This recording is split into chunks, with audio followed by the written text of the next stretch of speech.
హస్తపు నీడకు పరుగెత్తగా నీ శాశ్వత కృపతో నింపితివా.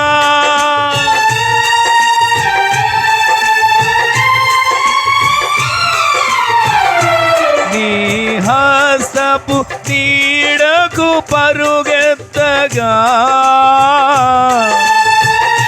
నీ శాశ్వత కృపతో నింపితివా.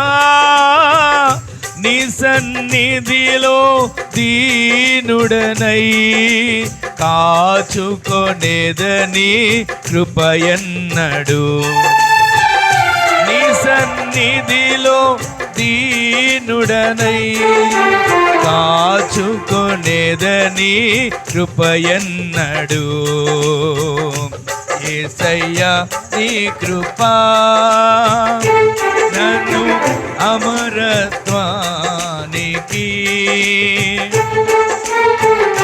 అర్హునిగా మార్చెను. యేసయ్యా